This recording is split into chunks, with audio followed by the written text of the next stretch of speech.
Welcome to my channel Novel Beast. If you like its content, then please like, subscribe, and share its joy with others. Thank you. تو ہاں نذیر، کچھ پتہ چلا بہرام خان کے بھتیجے کے بارے میں؟ شاذر اس وقت اپنے کمرے میں موجود اپنے خاص آدمی سے بات کر رہا تھا۔ معاف کریے گا خان، مگر ابھی صرف اتنا پتہ چلا ہے کہ بہرام خان کا ایک ہی بھتیجا ہے جس کا نکاح اسی کی بیٹی سے ہوا ہے۔ کچھ ہی دن پہلے وہ اپنے پردیس سے واپس آیا ہے۔ اس کی حویلی میں اس کی دستار بندی کی رسم ہوئی تھی جس میں اس کی ماں نے نکاح کا اعلان کیا ہے۔ اس کے علاوہ بہرام خان کی ایک بھتیجی بھی ہے۔ ابھی میں ان کے نام کا پتہ نہیں کر پایا، اگر ان کے گاؤں والوں کو مجھ پر شک ہو جاتا تو میرا بچنا مشکل ہوتا۔ اس آدمی نے ساری تفصیل شاذر کو بتائی۔ ٹھیک ہے، جلدی کرنے کی ضرورت نہیں ہے، کام آرام سے اور تسلی بخش انداز میں ہونا چاہیے۔ مجھے ان کی ساری تفصیل چاہیے، شاذر نے سرد لہجے میں سے تلقین کی تھی۔ جی خان، اس کی سرد آواز سامنے والے کی جان نکالنے کے لیے کافی ہوتی تھی۔ اب بھی نذیر نے ڈرتے ڈرتے جی کہا۔ آئی ایم سوری چاچو، میں آپ کے لیے کچھ نہیں کر سکا، نہ آپ کے لیے اور نہ بابا کے لیے، مگر میرا وعدہ ہے آپ سے، میں آپ کے دشمنوں کو بے نقاب کر کے ہی رہوں گا۔ فون بند کرتے اس نے سائڈ ٹیبل سے ایک تصویر اٹھائی جس میں اس کا باپ اس کے چچا کے کندھے پر ہاتھ رکھے مسکرا رہا تھا۔ جس کسی نے بھی آپ کی زندگی اور خوشیاں چھینی ہیں، میں اس کی نسلوں کو مٹا دوں گا، یہ وعدہ ہے میرا آپ سے چاچو۔ تصویر پر لب رکھے اس نے ایک ہاتھ سے اپنی آنکھوں میں آئی نرمی صاف کی۔ ہیلو، کیسے ہو زبیر خان؟ ذیشان اسلام آباد سے واپس جا رہا تھا جب اسے پیلس جیپ میں زبیر خان نظر آیا جسے دیکھتے گاڑی روک چکا تھا۔ میں بالکل ٹھیک ہوں، آپ سنائیں ذیشان عمر خاقان، کہاں ہوتے ہیں آج کل؟ زبیر خان نے اس کی بات کے جواب میں عجیب لہجے میں پوچھا۔ بس آج کل میں ذرا اپنے فیوچر کے لیے راہ ہموار کرنے کی کوشش میں ہوں، ذیشان نے اسی کے انداز میں جواب دیا تھا۔ دھیان رکھیے گا، اپنا فیوچر ہموار کرنے کے چکر میں کسی دوسرے کے شکنجے میں نہ آ جائیے گا۔ تمسخرانہ مسکراہٹ لبوں پر سجائے بولا۔ آپ کو فکر کرنے کی ضرورت نہیں ہے، مجھے دوسروں کے شکنجوں سے نکلنا بہت اچھے سے آتا ہے۔ چلے دیکھتے ہیں کس کی قسمت میں جیت ہے اور کس کو ہار کا مزہ چکھنا ہے۔ زبیر خان کہتے گلاسز آنکھوں پر لگائے اپنی گاڑی کی طرف بڑھ گیا۔ اس کے جانے کے بعد ذیشان کچھ دیر اس کی گاڑی کو دور جاتا دیکھتا رہا اور پھر خود بھی اپنی گاڑی میں بیٹھتے گھر کی طرف چل دیا۔ آپ کے پیپروں اور شادی کی تیاری میں یہ دن بہت تیزی سے گزر رہے تھے۔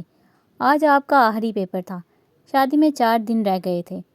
پیپر دے کر آتے ہی آپ نے شور مچا دیا کہ اسے کٹورا جھیل دیکھنے جانا ہے۔ پوری وادی میں وہ جگہ دلکش اور آپ کی پسندیدہ جگہ تھی۔ کٹورا جھیل کمراٹ وادی کی سب سے خوبصورت جھیل تھی۔ چاروں طرف سے بلند و بالا پہاڑوں سے گھری ہوئی یہ جھیل اپنی مثال آپ تھی۔ سفید بادلوں سے گھرے پہاڑ اور ان کے نیچے نیلے رنگ کی یہ قدرتی جھیل دیکھنے والی آنکھ کو مبہوت کر دیتی۔ آپ کی ضد پر شاہ زیب نے ان دونوں کو کٹورا جھیل لے جانے کا فیصلہ کیا۔ یہ جھیل خانزادہ قبیلے اور خاقان قبیلے کے درمیان واقع تھی، اس لیے شاہ زیب نہیں چاہتا تھا کہ وہ دونوں اکیلی وہاں جائیں۔ کٹورا جھیل دیکھنے جانے کی خوشی میں آپ کو ساری رات نیند نہیں آئی تھی، اس لیے صبح صبح تیار ہو کر نیچے آ گئی۔ اس نے رائل بلو کلر کی پٹھانی طرز کی کڑھائی والی فراک پہن رکھی تھی۔ نیچے آئی تو دلکش اور شاہ زیب بھی ناشتے کی ٹیبل پر موجود تھے۔ دلکش نے بھی اسی کے جیسی بیبی پنک کلر کی فراک پہنی تھی۔ شاہ زیب بلو جینز پر سکن ٹی شرٹ اور اوپر بلو ہی جیکٹ پہنے نظر لگ جانے کی حد تک ہینڈسم لگ رہا تھا۔ ناشتے کے بعد وہ لوگ جھیل کی طرف آ گئے۔ کیونکہ یہ جھیل صرف گاؤں والوں کے لیے تھی تو وہاں سیاحوں کا اتنا آنا جانا نہیں تھا۔ اب بھی وہاں ان کے علاوہ اور کوئی موجود نہیں تھا۔ آپ تو ہمیشہ کی طرح آج بھی اس کی خوبصورتی میں کھو گئی تھی۔ زیب، تھوڑی دیر بعد اس نے گردن گھما کر دیکھا تو شاہ زیب بھی اسی طرح جھیل کے چاروں اطراف دیکھ رہا تھا۔ دلکش تھوڑی ہی دور سیلفیاں بنانے میں مگن تھی۔ اس کے پکارنے پر شاہ زیب نے اس کی طرف دیکھا۔ کیا ہوا، آپ اس طرح اداس کیوں ہو گئے ہیں؟ یہاں آ کر تو لوگوں کی اداسی ختم ہو جاتی ہے۔ اس کے چہرے پر اداسی دیکھتے آپ نے پوچھا۔ آپ کو پتہ ہے یہ جگہ میری اور بہرام چاچو کی فیورٹ تھی۔ ہم ہر ویکینڈ یہاں آتے تھے۔ چاچو کی جانے کے بعد مورے نے مجھے لندن بھیج دیا۔ تب سے لے کر آج تک میں نے اس جگہ کو بہت مس کیا۔ آج یہاں آ کر ایسا لگ رہا ہے جیسے میں اپنے چاچو کے پاس ہوں، ان کے بہت قریب۔ بہرام خان کے بارے میں بات کرتے شاہ زیب کی آنکھوں میں نمی چمکی تھی۔ زیب، یہ میرے بابا کی فیورٹ جگہ تھی؟ اور بھی بتائیں نا، کیسے تھے میرے بابا؟ کیا کیا پسند تھا انہیں؟ اپنے باپ کا نام سن کر آپ کے دل کی حالت عجیب ہو گئی تھی۔ اس نے کبھی مورے سے اپنے ماں باپ کے بارے میں بات نہیں کی تھی کہ کہیں وہ اداس نہ ہو جائیں۔ شاہ زیب اس کی حالت سمجھ رہا تھا، اسی لیے اسے ساتھ لیے ایک پتھر پر بیٹھ گیا اور اسے بہرام خان کے بارے میں بتانے لگا۔ یہ ٹاپک تو اس کا بھی فیورٹ تھا۔ جس شخص سے آپ محبت کرتے ہیں وہ چاہے رہے یا نہ رہے، اس کی باتیں اور یادیں ہمیشہ خوشی دیتی ہیں۔ آپ اور شاہ زیب کو باتیں کرتے دیکھ دلکش تصویریں بنانے کے لیے تھوڑی دور آ گئی۔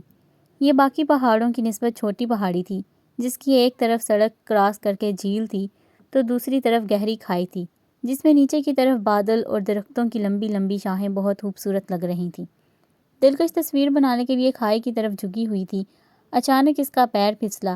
اس سے پہلے کہ وہ نیچے کھائی میں گرتی، کسی کے مضبوط بازوؤں نے اسے کمر سے تھام کر اپنی طرف کھینچا۔ اس کے منہ سے بے ساختہ چیخ نکلی تھی۔ سامنے والے کے ساتھ لگے وہ لمبے لمبے سانس لے رہی تھی۔ 1 منٹ بعد اس نے الگ ہو کر دیکھا تو اس دن والا لڑکا آنکھوں میں اشتیاق لیے اسے دیکھ رہا تھا۔ وہ اتنی بدحواس ہو چکی تھی کہ اسے اپنا چہرہ چھپانا بھی یاد نہیں رہا۔ ذیشان جو قمیلے سے نکل کر شہر کی طرف جا رہا تھا، اسے وہ اس دن والی حسینہ سڑک کے کنارے کھڑی تصویریں لیتی نظر آئی۔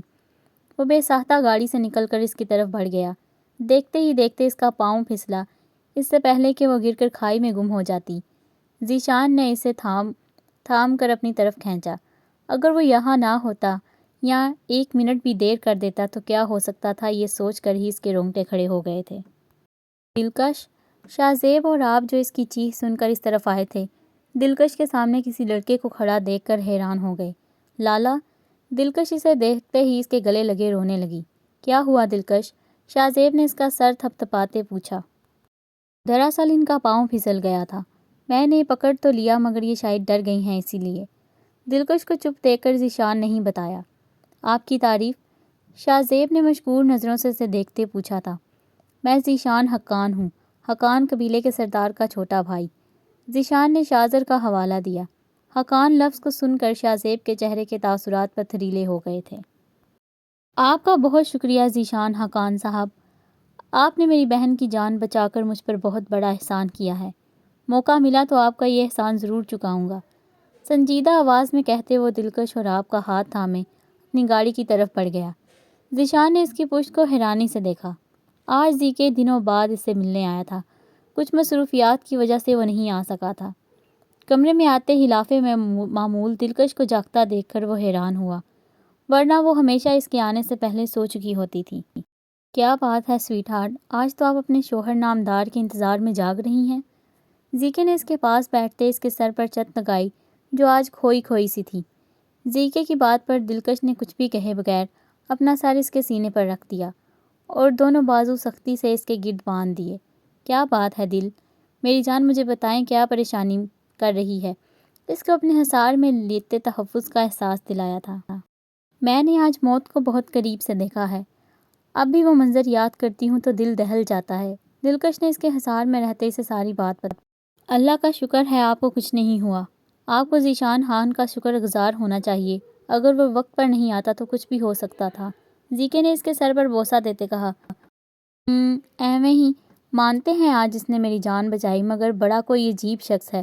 2 دفعہ ملا اور دونوں دفعہ ٹھرکیوں کی طرح گھورتا رہا، بدتمیز۔ زیکے اس کے منہ بنا کر کہنے پر کہا لگا گیا۔ تو آپ اسے بتا دیتی کہ آپ کسی کی امانت ہیں، لہٰذا آپ کو ایسے گھورنے کا حق میرے علاوہ کسی کو نہیں۔ زیکے اس کے بال سہلاتے بولا۔ ٹھیک ہے، اگلی دفعہ ملا تو کہہ دوں گی۔ دلکش کی آواز آہستہ آہستہ مدھم ہوتی جا رہی تھی۔ کچھ ہی دیر میں وہ اس کے حصار میں پرسکون نیند سو گئی۔ زیکے بھی بہت پریشان ہو گیا تھا۔ آج اگر دلکش کو کچھ ہو جاتا تو کیا وجہ رہتی اس کے پاس زندہ رہنے کی۔ سوئی ہوئی دلکش کے ماتھے پر لب رکھتے وہ جانے کے لیے اٹھ گیا۔ آج آپ کو شاہ زیب کے ساتھ اسلام آباد جانا تھا شادی کا جوڑا لینے۔ وہ نیچے کی طرف بڑھی تو سامنے پلوشہ بیگم دکھائی دی۔ آپ بیٹا شاہ زیب کو تو بلا کر لائیں، وہ ابھی تک نہیں آئے۔ اس سے پہلے کہ وہ نیچے اترتی پلوشہ بیگم کی آواز نے اسے روک دیا۔ جی مورے، کہتے وہ شاہ زیب کے کمرے کی طرف آ گئی۔ شاہ زیب کے کہنے کے مطابق وہ بغیر ناک کیے اندر گئی اور سامنے کی دیوار کی طرف پشت کیے فون پر مصروف تھا۔ مجھے کچھ نہیں پتا مش، تم میری شادی میں آ رہی ہو تو مطلب آ رہی ہو۔ وہ نہ جانے کسے آنے کے لیے اصرار کر رہا تھا، مگر یہ تو کنفرم تھا کہ فون پر دوسری جانب کوئی لڑکی تھی، کوئی اگر مگر نہیں۔ میں کوئی بہانہ نہیں سنوں گا مش، اگر تم نہیں آئی میں کبھی تم سے بات نہیں کروں گا، اور مجھے پتہ ہے میری مش مجھے ناراض نہیں کر سکتی۔ اسے اتنی محبت سے کسی لڑکی سے بات کرتے دیکھ کر آپ کو بالکل اچھا نہیں لگ رہا تھا۔ بیویوں والی جیلسی اب میں کوئی اور بات تب سنوں گا جب تم میری شادی میں آؤ، اللہ حافظ۔ شاہ زیب نے کہتے فون بند کر دیا۔ وہ مڑا تو آپ کو کھڑا دیکھ کر حیران رہ گیا۔ آپ یہاں کوئی کام تھا کیا؟ اپنی اصلی نرم مگر سنجیدہ انداز میں بولا۔ جی وہ مورے آپ کو بلا رہی ہیں۔ آپ جلدی سے کہتے باہر کی طرف چلی گئی۔ وہ ارے ارے کرتا رہا مگر آپ کو شدید غصہ آ رہا تھا، اسے اس کی سنے بغیر نیچے چلی گئی۔ اسلام آباد کے رستے میں بھی وہ سارا وقت منہ پھلائے بیٹھی رہی۔ بتاؤ کیسے لگتا ہے کسی کو پا کے کھو دینا، کسی کے ساتھ تو چلنا مگر اس کا نہ ہو پانا، خود ہی کو کوستے رہنا مگر اس کو نہ کچھ کہنا، خود ہی گرنا سنبھلنا، ہنسنا اور رو دینا۔ بتاؤ کیسا لگتا ہے کسی کو پا کر کھو دینا۔ خزاں کی سخت سردی میں، ہجر کی لمبی راتوں میں، کسی کی یاد میں رونا، کسی کو سوچتے رہنا اور اپنی آنکھیں بند کر لینا۔ بتاؤ کیسا لگتا ہے کسی کو پا کے کھو دینا۔ مشک کو اس وقت اپنے موبائل میں اس کی تصویر دیکھتے بہت پہلے پڑھی ہوئی غزل یاد آئی تھی۔ اس نے بھی تو اسے پا کے کھویا تھا، چاہے دوست کی حیثیت سے ہی صحیح، مگر وہ اس کے پاس تو تھا، مگر اب تو وہ اس کے پاس بھی نہیں تھا۔ وہ اسے دیکھنا نہیں چاہتی تھی، جانتی تھی اسے دیکھنے کے بعد خود پر ضبط نہیں کر پائے گی، مگر وہ شاہ زیب کو انکار بھی نہیں کر سکتی۔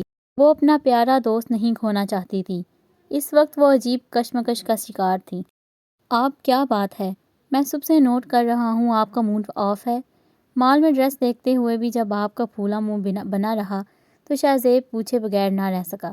کچھ نہیں، میرا موڈ تو خراب نہیں ہے۔ اب وہ ایسے کیا بتاتی کہ تمہارا کسی اور لڑکی سے بات کرنا مجھے تکلیف دے گیا ہے؟ ایسا کر کے وہ اپنا مذاق نہیں بنوانا چاہتی تھی۔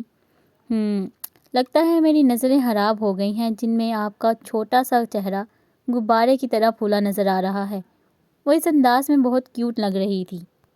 ہو سکتا ہے آپ پہلی فرصت میں کسی آئی اسپیشلسٹ سے رابطہ کریں۔ اس کے سنجیدہ انداز میں مشورہ دینے پر شاہ زیب کے چہرے پر مسکراہٹ آئی جسے وہ بروقت چھپا گیا۔ ٹھیک ہے، میں آئی اسپیشلسٹ سے کنسلٹ کروں گا اور آپ اسکن اسپیشلسٹ سے۔ بھائی مانا کہ اس پھولے چہرے میں آپ ٹیڈی بیئر کیوٹ لگ رہی ہیں، مگر اب ہر وقت تو آپ ایسے پیاری نہیں لگ سکتی نا۔